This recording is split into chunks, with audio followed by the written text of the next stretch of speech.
to mi ma do yi se on chom yo chiwi o ton tali bo egbeti mi lile chi assignment to chi bi mo de che ro always do ye always do me inu nwe to mo mo ku podo zizi na mo mi we kande hi ho bo bo mi na mo nde lekpo na mo nde lekpo on ko de ro na nye ko to ye po eyin o todo me to bo ya hazeda ito na lo skando yi de lo ho e ma indo nyina kanji na mi dagbeji we na tono na mi to Jesu Christ si oni we me mi she bo egbe lo mi ma ndo we change mi to bu mi to li change ba mi ndo we ta ka to no kon na mi bo mi na ya e ma su do mo de mo e ma so pe mo e we ta o de go itan so mere ni de go de siso bo o de ma wande ti asonja o de to siso we mina lileche epeyin we ta luku tonchi mina do yi o kun do to sin olu so nu Kristi Jesu to me po ho na me ro le po na do yi do ho de ni apon amundo we ta vovo aton de je nkan o na ale mi yo lo le o me dodo o Matthew si we Marku si we àti Luku si we bo ado aton e mo sete we one te do aton to lo di Luku si we me hinze we ta mi to Luku to o we mi to bo hun Luku si we o ta eton chanton o ta eton chanton me le so afo eton ene do voi do wai afo eton ene do wai ko ekwe awi hihi agole wene na akunda ho de wa pli do po bo wa ede son oto da ho le po me edo ho gon olode me ndo to de tonje na do yi do okun eto le eto okun do de fleje alito yeso zindai ohe agaton le so chian du odele so fleje oseji le eton kun jegbonu efio na emamu osin wutu odele fleje ohun teti ohun so wu po epo daga bo so fire wu odele so fleje ayigba dagbeji bo so wu jegbonu bo so sise jegbonu wa kan we ko donu kan we ko de wene na eso do wene na eso do onu hele vo e da kwa do mu me he ti do to na do si ni si nu pronto eton le so kamye do mo ete we ye na no onu he na eso do mo mi ule we ye na hala na lo nyo dabla a holbu chiwe we tonto shiba ha kwipo tole to olome na to mimo me ye ni no mamo na to sise me ye ni no ma se wu ye ni no ma se ye ni no ma se me ye ni no ma tun devie we ololo okun lo we uho chiwe we ye ali ho to ye ali ho to ton le ye he se le wenwena wenenwe legba wa bo so yi ohoro son aiha ye to me na ye ma na do yi se na ye ma na do hulen ye gan ye oseji ton le we ye he wenwena ye se ye yi ohoro po aya jije po ele ma do ado ye yi se wenu vude to kwe kun wenu ye jwago e fledge un chechele we ye wenwena ye sevo ye tonje gbunu ye so yi viven podo adokun po gbedudu ayihun reton le po do fien po ye man soso gan sen bi apa shigba e to aigba dagbe jile we ye he yi aihanugbo po dagbe po do se ohoro bo yi he bo son yi homeminion do he si sen je gbunua menema ti wenwena ekota zugbevo bona yi oze shuen do kavi bona yi do adozanglo adavonize do so batenji na ye to kwegbe biole ni do mo hihon na nde ma tinto nuglo he ye mana deria mowe nde ma sogwa bo ye mana nyue bo emana note je bangba ene utu na mini pai le mi to sisi do go na me de peke he tindo ewo we ye nana ha me de pepe he ma tindo si we ye na yi onurele do etindo son ni she bo weta he mi hia tendo hia no mo aigba vovo ene jiwe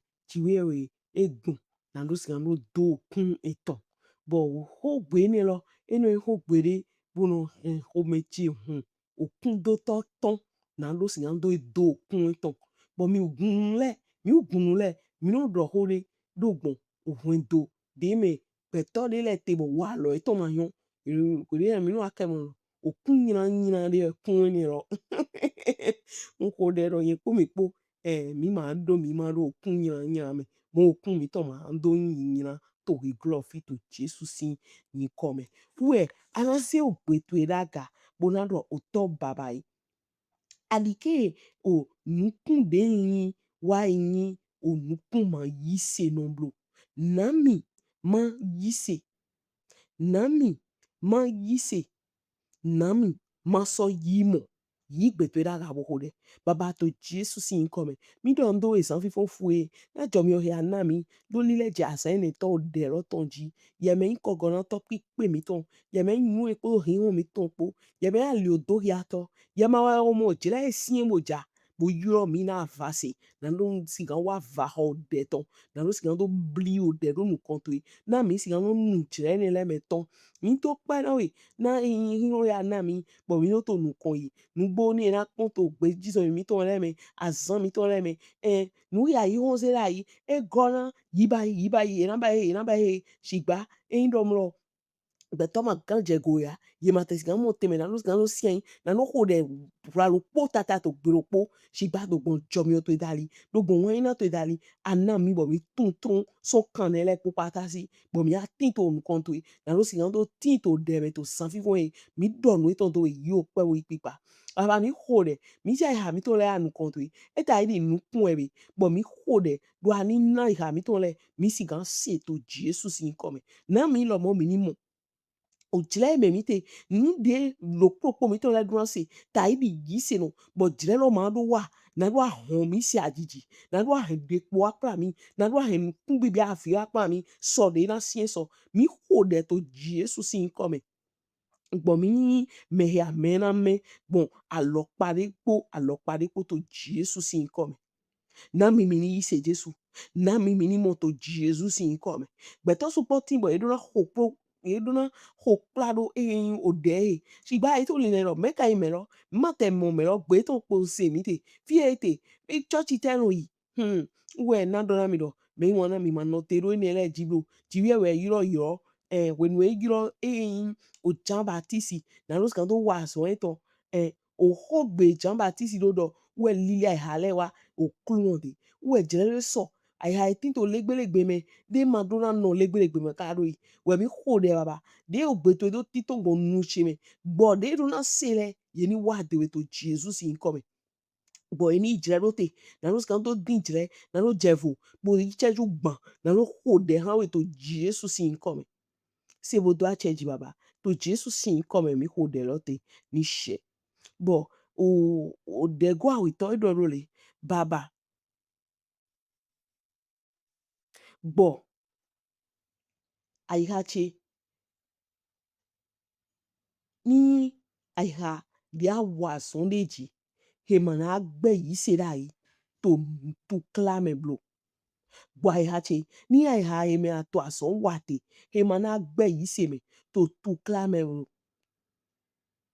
adike ngwagba gan pipe cheton lo blo segbeda kana lu sigan to kore baba to Jesus in come mi mo lo mlo aiha de leti enya iha aigba kun awito ese koloma iya ya jijero se somo shiba wenwena ese dibie otu klale wa jodo me gole wa bo ewayin oholo gbeda ito nítorí yin se ton e ma te do eyin ado pipe bon hode na yeme to de lo ho na to do me tole na ye o de na je kan loji na yi de lo yi hole baba mi hode to yin ko Jesus Christ Nazareth me dro ai hamito dro ai hamito dide mi hode lo do ye gan dro ai hamito dide no dro ai gbado na no skan lo do nu kuni skan lo na si se dro ai hamito to Jesus in come na ai hamito ni skan lo ya ai yi se no to mugbo me to Jesus in come me de ti no yi se no we no ya tan gboye boye hon asu eto e go to me abi me de vive to e na no skan lo mo de yi we no ye yi o de bo mo aso gbo mo to lo te ka bi vie to mo kun gan no iwa e gbole ye so jo yi se do mi hode to Jesus in come adike mi tin to high ne le me blo Jesus baba adike mi tin to high ne le blo to Jesus in come gbo kun gan mi to ni pipe to mu kon to Jesus in come ma do blood pepe na hun gan mi to mi ni sigan lo do pipe to nu kon to ma do blood ma do de po to Jesus in come when you are done bo Peter when you are no yi satinji when you wule bodo ro so odo mi me pon toloma eto devie ton le me aya kasa obudi gbagbe do mi ma yan we mu ehura ton o ho do da itu ebe nítorí a oyun ro mlo gbe to de we bo yi se clean no de we yi se vu wenu ton de we mi ho de to Jesus in come mi we gbezame yi se vu wenu ton tinte bo mi ma monu kun je siso me ke ayin tongo bo mi plaro ayi ho la lo to he lo go he na jro je satani bo egba bo di photocopy to ma ka sataraba mi ho de to Jesus in come wole mi so huzu mon kosi wole mi so depo mon kosi wole mi so depo mon kosi adike yi se mi to yi se vude tomblo adike yin vu wenu ton leblo to Jesus in come adike yin vu wenu ton leblo to Jesus in come de mi na mo kule pon de dire lo na sien so de wuru lo na bio ai home so bo o to gan le ye na pajan na no sin gbezan le si gbeton le si gbezan di na no sin ai hale di o na no degbe do i me de ba igbon le na gbota na me lo e me de ba igbon le na ho me lo hu e ga bo sata ka sata n ho de to Jesus in come adike mi gbegbe na lo baba adike mi gbegbe na lo adike mi mo we blo to Jesus in come be mo wa iha mi to me do mi na mo we be mi na mo we mi tu claro a gan ya sata la ba baro ka ba si ke fanda ba la santoli mi hode to Jesus in come mi na he mi mo we adike mi mo blo to Jesus in come ni eso a ho pra mi jan mi hode do ani na mi tu dido na no skan so zian lo akon bo kon e me nu kon mi tele do mi nyon hun le ganto mandi gabada wo hun aigba gan ma tin hun le gan zo to gbe to pe ma gan no te to aigba eji ni o gbe to wenu e tin to o chipa o gestemani tome domlo mi ma jo yinu kon wende ahwan parole wa ena dawa iro we po wema do ani si ahwan pa do mi mo ko aso sedo na no skan ro hule wenenu mi bi o de po da ho me but mi ugbe to kaka wa generation mi to ele ma so sin kan timba shiba do gbon wenwe ezia loda kon do emi ulewe ma emi lewe Jesu Kristi emi lewe hule kan to ni wa nu emi na wa na mi bo jo me de po le do ezon bo mi zin pe Jesus lide son siècle de me kaka bi o siècle de me bo egbedin mi ze 2000 ans ago mi ze 2000 ans ago mando soto de to Jesus in come nide Jesu Kristi ma gbegbe na we do adike mi gbegbe na we do Jesu baba we adike mi gbegbe na we do adike mi gbe we da iblo nu ai gon to le edo to si se kandaba mane koria sandoli edo revena wa me de vola si ai hame ntoli emolo no zo emi to ye pajana no gouvernement me na chonga nu kuncheche we no so nu moto no aze ai mi osuju an bi o gouvernement me but edo invenu edo inu vena ye ma yun no lo klo le gbaton e ma ye we zia check ipa le dai o me de vola to de hona progrès ye ma ye a holute o tito beto le tenti bo nukuma mo wena vun ala do ana degbe bo mi ona jason gata iri jikun na do fio nu supo marega when we are not domain to le do hot that way bo when to jene na wa mi nyu do huzure na yin a huzure na yin baba yi to huzulo hwenu adike mi gbegbe na we blo adike mi mo we blo Jesu adike mi honson de we blo so de nu kun bia na sinye so bo yewe no gan mo ya agunvi gan mo yewe no mi ho de to Jesus in come adike mi we to ngbo le mi mo eblo de a uzula na sinye so bo to na gbe vida yi o vi na gbe to dai mari riga barasa takata adike mi gbe we dai blo baba adike mi mo we ando gbe mi dai blo to Jesus in come no jile de we bo Yesu e na gbe na no skan do jambo vo jam Kuria mani havala sotoli meria toriaba mi hode to Jesus Christ Nazareth we to jijan ro me adike mi fledge ai gbablo dike mi tin to nu kuntu e hokole me dike mi ni okuntu e titengbe baba se bo do acheji to Jesus sin come mi hode rote ni she o de gwa tonto dona okluno na yi se mi na yi se ofichele na yi se hwendoche na yi se asuche na yi se asiche na yi se me de viveche le to hwendowe bo so gbo yi se che ni duado yi se mi to gbo ni duado se gbe to da ga ro hole baba to Jesus sin come mi hole to Jesus sin come na ani na mi yi se pipe to ro baba na yi se mi na yi se yan sule na yi se yan sile na yi se yan ovile to hwendo le me ki foto riha bahala eli handa balo sikaba mi hole to Jesus sin come na yi se mi na yi se mi bo yi se mi to ni duado when we you je na mbe bo ina ya so me dile si when we gouvernement na do he ye ma alita ine mi ye ma yi hialo ye ma yi kogona ro o so tabare kavasa mande kale ba sokoto e gbeto ko do ni no me na do zanto po do bezan to po enu abla we no ejemu hode to Jesus in come bo yi se mi to ni duado bo yi se mi to ni duado bo ise mi to ni duado na do do ko do gbe fifa po attitude didodo Christi me na me wa panta mi so to gun le me so gun le me so hondo le me po ko gbede po na yin sin kan do yero je Christi tin to fi mo ise mi to so duado se bo do a change baba to Jesus sin come mi ho de rote ni she do na uto do baba yi ko e po wenu mo no ma wa shiba adike njago njo agoblo adike njo agoblo wole mi son vivenu po adokun lalo ton posi babai wole po wenu ma no ma wa shiba adike njo agoblo wole mi son vivenu adokun lalo ton si wole mi son vivenu po adokun lalo no posi vivenu yin lo he nu dia odokan bo je to kla bo amu wenu de wa ton ta ro ma na ro dagbeji en geto ma do to dido do a hodu ta jewe to hejame di bla hundu di bla hundu do gonle kondali we ando okuno kunle mi son vivenu si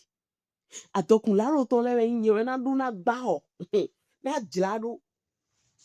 mi se meme sun ke tito o Côte d'Ivoire Abidjan mo lo ko do mi le Nigeria we be mi na do mo ni gba ho podo bliki le po be mo ko lo kan bi o mi lo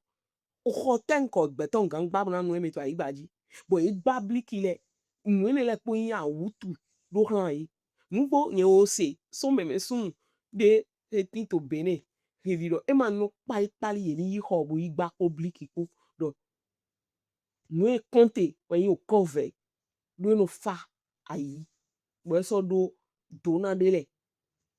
we ni aporo le jiporo nu e to le dido po amulo ngbo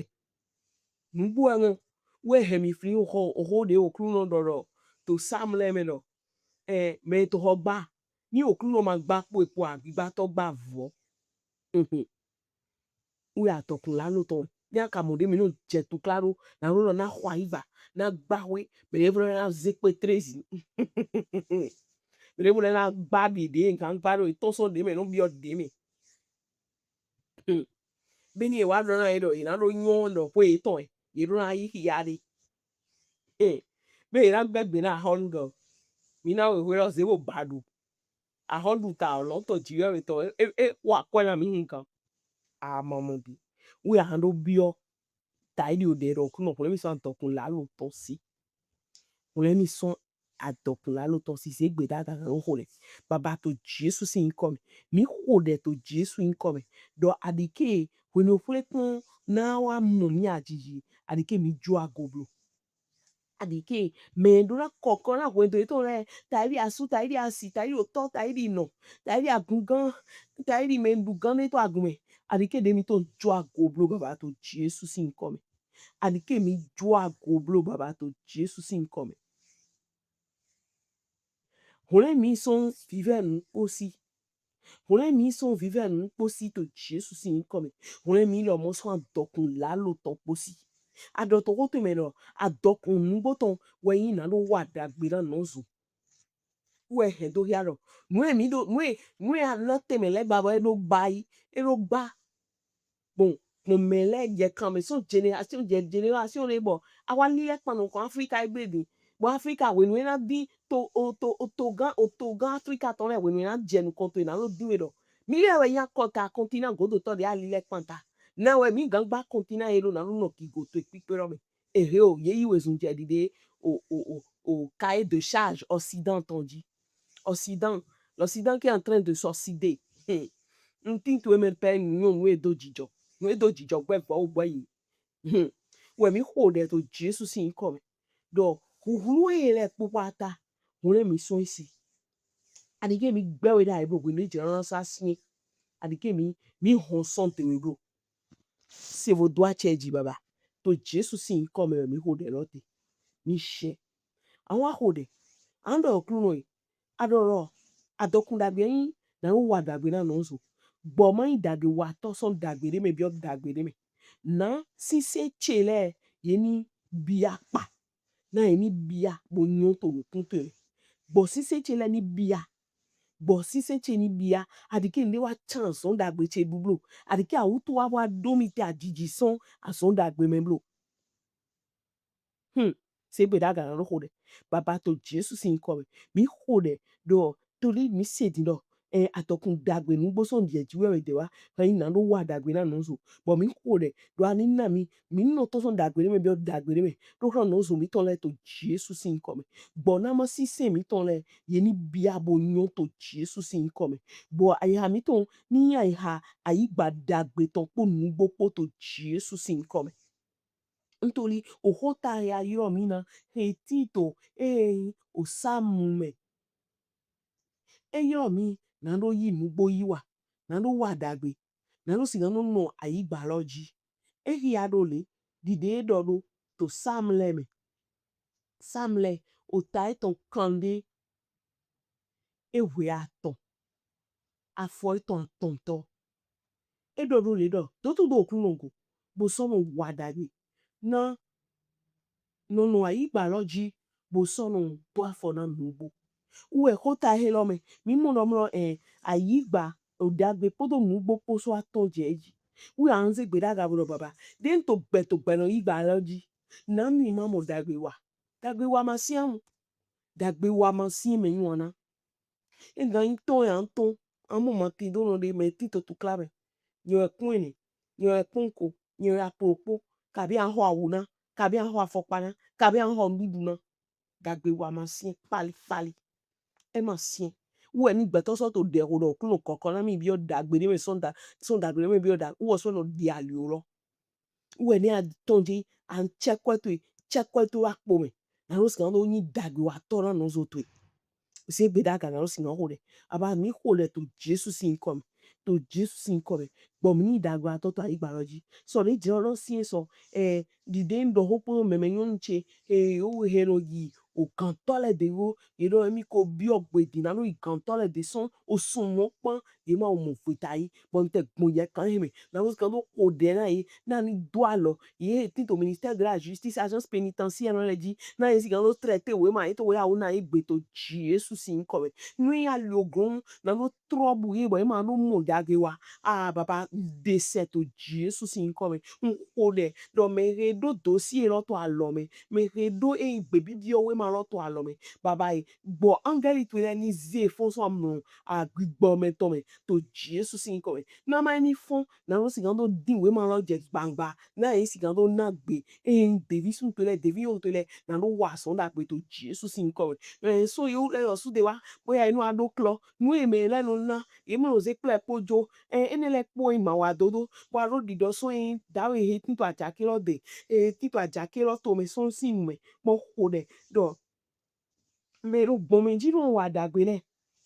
n ko de to nko Jesus to me yo de si akwa alo me akola no jele di ke yin nu gbo to no konto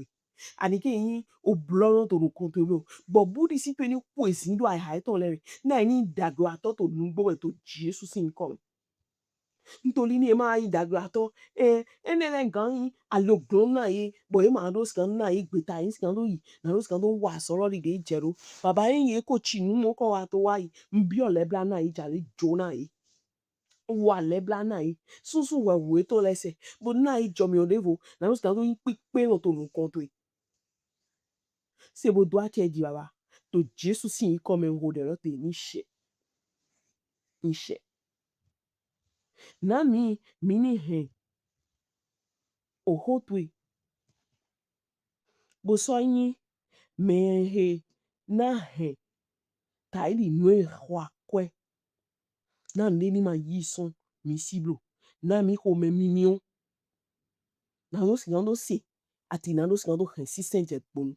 se go to da ka bo le ro mi baba to Jesus sin come mi mo cheju gbon lo di yi wezu mi to pe do ana mi bo mi ho de lo jele bo de go gungodo mi ho de ro mlo o ho to ai ha mi to me di ke ni o yin ni hwa kwe to Jesus sin come na mi ho me mimio na bo hen si senje gbonu di de ye kuno joro to jile popo me to Jesus sin come so re jile ro sin so bo ina so sin un gan mo bo to class jile na so wa iran loji baba to Jesus sin come hemi inu gbono hemi ya todo hemi ho me mi ono hemi si senje gbonu na gigote akan shosho kere se bo do acheji to Jesus sin come mi ho de lote nse me wana epo cheju ropo na mi si gan do bio oyin cheju gban toro me bo mi doro we ta mi ton ti to ohota o de loton ti to o samle me o taiton kande ewe aton afoton aton edoro le to to do okrungo bo sono no ayi gba bo sono wadagbe no ayi gba loji bo sono to afọ na mgbo bo egbe asan mi to we ta mi do ho de lo etin to lukusin we o ta chanto bele so afọ to eni to do je ko ehwe awe mi ma so inu konga mo nko de do ami sisa okuno to nino miji hiho to nino miji hiho to ni tipo lo plopo mi to lepo gba koso ene ai gba koso ene ro ton dalile to Jesu si nko me fi ekunu le gba pe gbogbo awon le gbon America gbon hogbonu gbon o Côte d'Ivoire o Congo fi egba gba kan le alo okuno to nino kunu le pataji yo we mo yisile gbigbo okuno to ni don e wa poro me yo we so yisile gbigbo okuno to ni na ya memi me ojile loton na esi gan do fon na no si gan do yo de iho na ojile nyina kan ni ma mo ye ta ya jo toblu se bo do a change baba ni don do e bo do na iha yon na to iton na mi bo mi si gan do fon na no si gan do yi de iho se bo do a change to Jesu si nko me mi ho de lote ni she me mo na mi ndo do che bo so ndo to me ko gan to Kristi Jesu ton eso iso de ja po won jo mi on jiwe o ton dali era bo mi no kanji